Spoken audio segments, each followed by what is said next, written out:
Dans cette vidéo, nous allons apprendre à décrire un mouvement à l'aide d'une vitesse. Dans un premier temps, nous allons parler de la vitesse et de ses propriétés. Il faut savoir que pour décrire correctement un mouvement, on va avoir besoin d'étudier les trois propriétés de sa vitesse, à savoir sa direction, son sens, ainsi que sa valeur. Voyons ensemble plusieurs exemples. Pour décrire la direction d'une vitesse, on va pouvoir dire que la vitesse est horizontale, ou alors verticale, ou alors qu'elle suit une droite spécifique. Pour décrire le sens d'une vitesse, on va utiliser un mot bien particulier. Regardez, il est souligné à chaque fois dans les trois exemples. De la gauche vers la droite, du bas vers le haut, ou alors d'un point A vers un point B. Et enfin, pour décrire la valeur d'une vitesse, on va tout simplement donner une valeur numérique, comme par exemple V égale 10 mètres par seconde, V égale 50 km par heure, ou V égale 130 km par heure. Essayons d'appliquer ce que l'on vient de voir avec un exemple. On vous demande de donner les trois propriétés de la vitesse de ce scooter qui roule en ville à 50 km par heure. Vous avez de plus un schéma dans lequel on vous indique en plus le sens du mouvement. Étudions d'abord la direction de la vitesse. Alors d'après le schéma, on voit bien que le scooter se déplace à l'horizontale. Ensuite, le sens de la vitesse.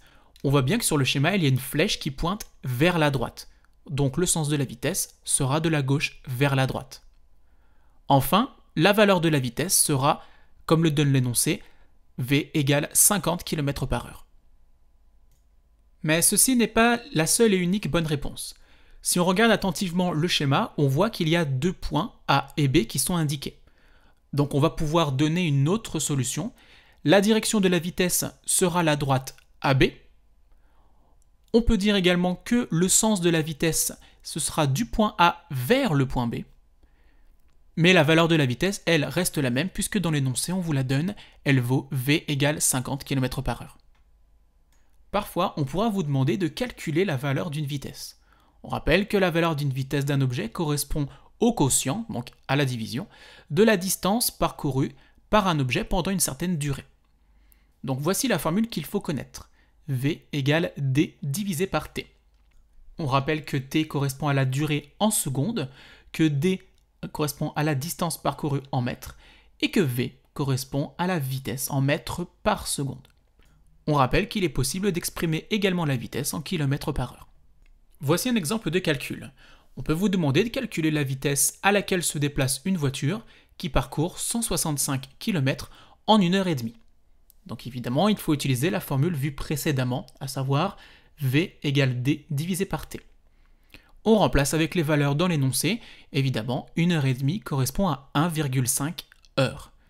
Donc à l'aide de la calculatrice, on fait l'opération et on trouve V égale 110 km par heure. On n'oublie pas la phrase de conclusion, la voiture roule à une vitesse moyenne de 110 km par heure. Dans certains exercices, on peut vous demander de calculer une vitesse, mais aussi une distance ou encore une durée. C'est pour ça que je vous rappelle que vous pouvez utiliser au brouillon la méthode du triangle afin de ressortir les trois formules que voici. Au cours d'un mouvement, il est possible que la vitesse d'un objet varie.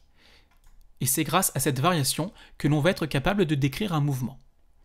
Si jamais la valeur de la vitesse augmente au cours d'un mouvement, en physique, on va pouvoir dire que le mouvement est accéléré. Prenons l'exemple du boulet de canon qui traverse l'écran.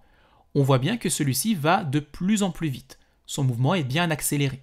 Si on représente les différentes positions que prend le boulet de canon au cours de son mouvement, on voit bien que ces positions le long de cette droite sont de plus en plus espacées. On va pouvoir même dire que le boulet de canon a un mouvement rectiligne accéléré.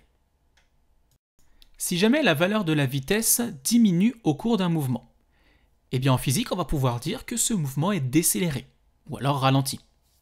Prenons à nouveau l'exemple du boulet de canon, qui celui-ci est en train de freiner. Eh bien, si on représente les différentes positions que prend ce boulet de canon au cours de son mouvement, on voit bien que ces positions sont de plus en plus rapprochées. Donc ce boulet de canon, on peut dire qu'il a un mouvement rectiligne, bien sûr, mais décéléré.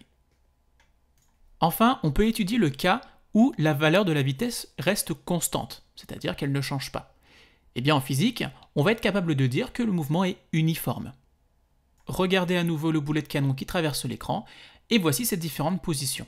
on voit bien que toutes les positions sont espacées de la même distance. Donc le mouvement de ce boulet de canon est bien rectiligne, uniforme. Ici encore, il va falloir faire attention au vocabulaire que vous allez employer. On ne dira pas « la vitesse est accélérée », mais à la place, on dira que la vitesse augmente ou alors que le mouvement est accéléré. Autre exemple, on ne dira pas que le mouvement est constant, mais à la place, on dira que la vitesse est constante ou que le mouvement est uniforme. Ce qu'il faudra retenir de cette vidéo, ce sera les 3 propriétés de la vitesse, la relation mathématique qui relie vitesse, distance et durée, comment est-ce que l'on décrit un mouvement à l'aide d'une variation de vitesse, et enfin les types de mouvements qui sont associés.